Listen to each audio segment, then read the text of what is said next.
బతుకమ్మ కుంట కబ్జాకు గురైందని వచ్చిన ఫిర్యాదు ఆధారంగా 4 నెలలుగా వివిధ దశల్లో అధికారులతో పరిశీలించి 17% పనులు పూర్తి చేశామన్నారు హైడ్రా కమిషనర్ రంగనాథ్.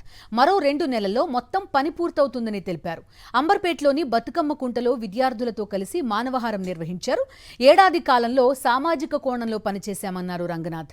సుప్రీంకోర్టు ఆదేశాలకు అనుగుణంగా పనిచేస్తామని పేర్కొన్నారు. సో ఎన్నిటికి అతీతంగా హైడ్రా మేము చెప్తున్నాం. తప్పకుండా ఏదైతే సుప్రీంకోర్టు గైడ్ లైన్స్ ఉన్నాయో దానికి అనుగుణంగా, ఏదైతే చట్టాలు ఉన్నాయో దానికి అనుగుణంగా ఒక సామాజిక కోణం, ఎందుకంటే చాలా ఇల్లులు కట్టారు, చాలా ఇది ఉన్నాయి. మేము క్లియర్గా చెప్పాం, అనాథరైజ్డ్ కమర్షియల్ స్ట్రక్చర్స్ ఏదైతే హైడ్రా రాకముందు ఉన్నాయో వాటిని తప్పకుండా వాటి మీద యాక్షన్ తీసుకుంటాం.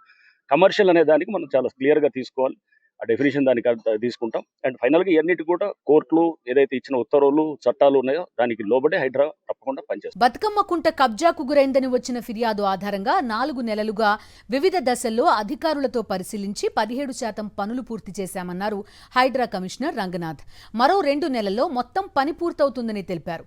అంబర్పేటలోని బతుకమ్మ కుంటలో విద్యార్థులతో కలిసి మానవహారం నిర్వహించారు. ఏడాది కాలంలో సామాజిక కోణంలో పనిచేశామన్నారు రంగనాథ్. సుప్రీంకోర్టు ఆదేశాలకు అనుగుణంగా పనిచేస్తామని పేర్కొన్నారు. సో ఎన్నిటికి అతీతంగా హైడ్రా మేము చెప్తున్నాం. తప్పకుండా ఏదైతే సుప్రీంకోర్టు గైడ్ లైన్స్ ఉన్నాయో దానికి అనుగుణంగా, ఏదైతే చట్టాలు ఉన్నాయో దానికి అనుగుణంగా ఒక సామాజిక కోణం, ఎందుకంటే చాలా ఇల్లులు కట్టారు, చాలా ఇది ఉన్నాయి. మేము క్లియర్గా చెప్పాం, అనాథరైజ్డ్ కమర్షియల్ స్ట్రక్చర్స్ ఏదైతే హైడ్రా రాకముందు ఉన్నాయో వాటిని తప్పకుండా వాటి మీద యాక్షన్ తీసుకుంటాం. కమర్షియల్ అనే దానికి మనం చాలా క్లియర్గా తీసుకోవాలి, ఆ డెఫినేషన్ దానికి తీసుకుంటాం. అండ్ ఫైనల్గా ఇవన్నిటి కూడా కోర్టులు ఏదైతే ఇచ్చిన ఉత్తర్వులు చట్టాలు ఉన్నాయో దానికి లోబడే హైడ్రా తప్పకుండా పనిచేస్తుంది.